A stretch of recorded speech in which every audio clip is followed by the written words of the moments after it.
I've been using DJI Osmo Pocket for about 5 months now. During that time, it became not only my most favorite small camera, but also one of my most favorite cameras overall.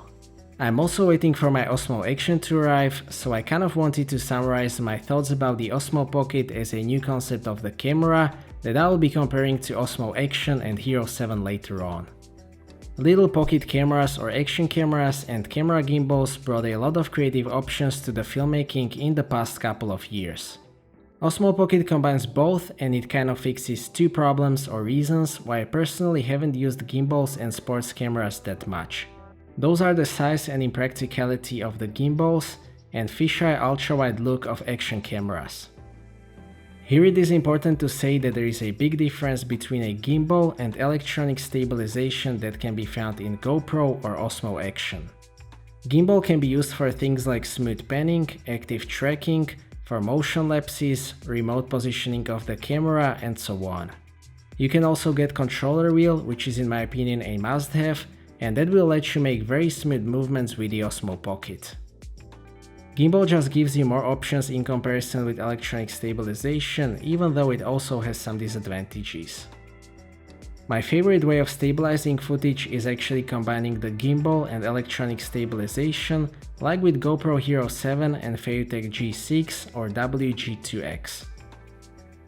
DJI obviously knows how to make a proper gimbal, and now they have very efficient rock-steady electronic stabilization, so combining those in one device would be great, ideally with 1-inch Mavic 2 Pro sensor. The size of Osmo Pocket is definitely one of the reasons why I like it so much. It is so small that I am not thinking twice whether I will take it with me or not.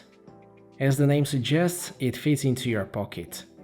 A big advantage of the Osmo Pocket is also that it kind of looks like a toy. I have recently been on a trip to Morocco, and locals there hate cameras.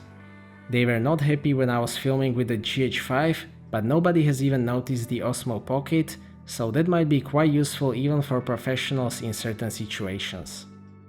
Speaking of the professional use, another thing that I really like on the Osmo Pocket is the image quality. I just really like both video and stills from Osmo Pocket. 4K video is crisp with a lot of details. The colors are great as well, as long as you are using D-Cinelike color setting. If you use normal colors, the footage will be over-sharpened, which seems to be a problem with all similar devices, including Hero 7 Black and Insta360 One X. Osmo Pocket uses relatively large 1/2.3 inch sensor, so it can capture a lot of dynamic range, and especially the highlights roll-off is much better than with most smartphones and action cameras. It also shoots 4K up to 60p in 100 megabits per second for 2.5 times slow motion, which is great. It also shoots in .mov, which is a bit easier to edit on a computer. I'm not sure whether there were any changes to exposure metering in firmware updates, but I haven't had any issues with exposure or automatic white balance lately, maybe because it works better with D-Cinelike. That is very important because you can't really judge the exposure or white balance using the Osmo Pocket screen. Osmo Pocket also has pretty solid optics. The field of view is 26mm, which means that it doesn't look like an action camera. It is still wide angle, but not ultra wide, and it isn't fisheye lens, which is also one of the main differences in comparison with GoPro and Osmo Action.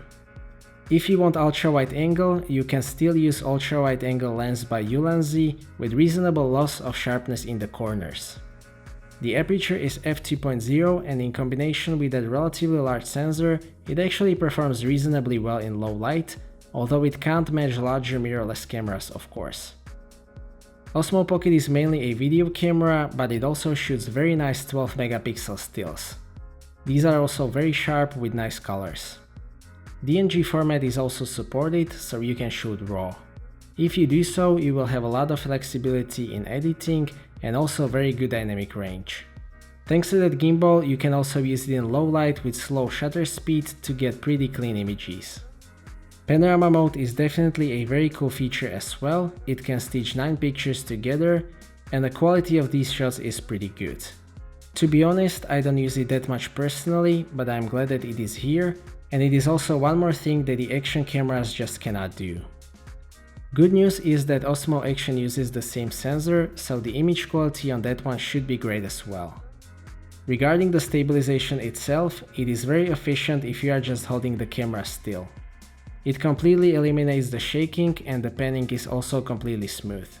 Just like with any 3-axis gimbal, the vertical axis is not stabilized, so it won't help you with walking.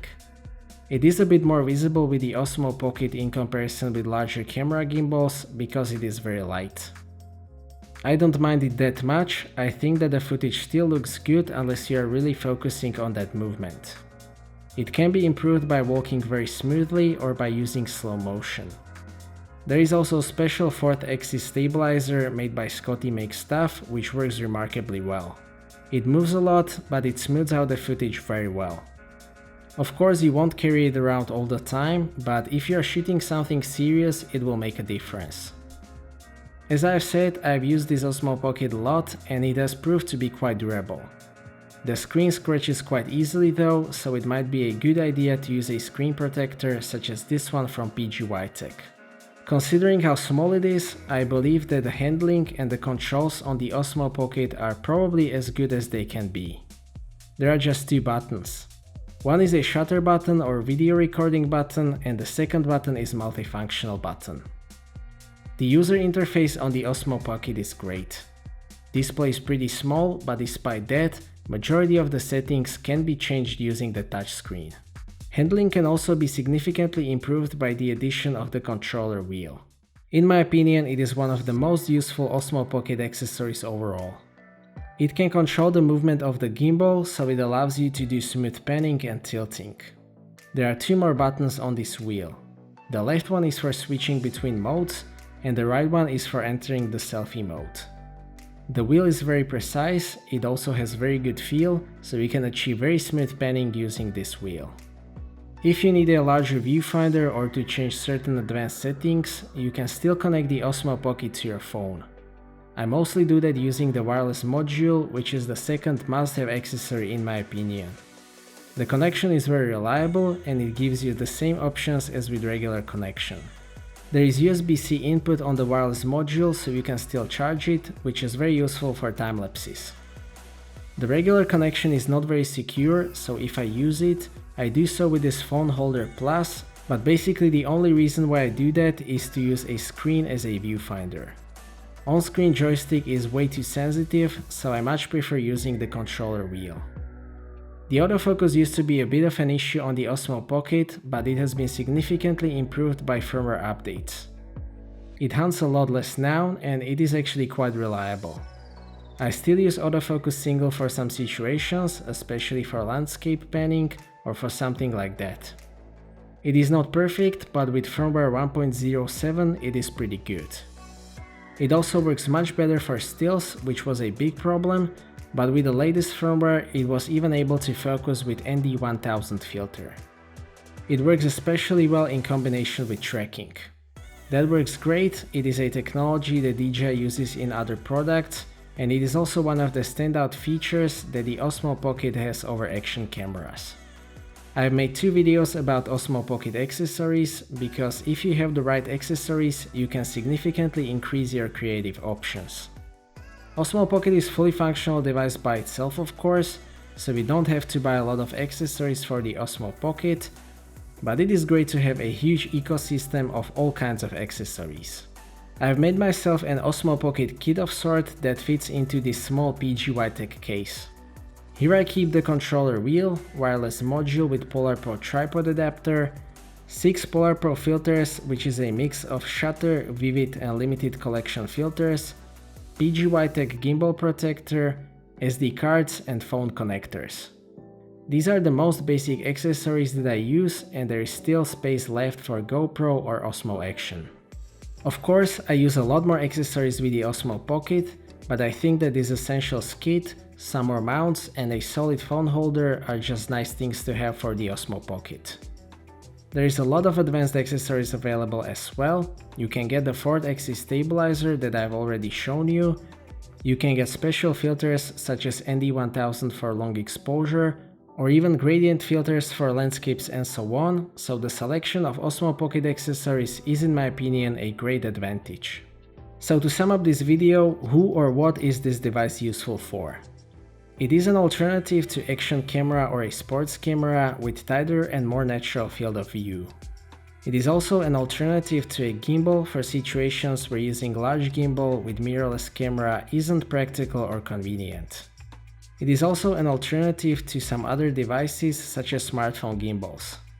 The video quality is excellent, it shoots 4K 60p and very nice 12 megapixel stills, which is probably the most important things, because without adequate image quality, the rest of features wouldn't be very useful. It got a lot better with firmware updates, so I hope that DJI will continue releasing new firmwares. Overall, I am very happy with the Osmo Pocket. It is my most favorite small camera and actually one of my most favorite cameras overall, so I highly recommend it and I'm looking forward to the Osmo action. So that's it for this video, thank you for watching. I hope that you liked this video and that you found it to be useful. Stay tuned for more videos and maybe consider subscribing if you don't want to miss my future content. I appreciate your feedback in form of thumbs up or thumbs down.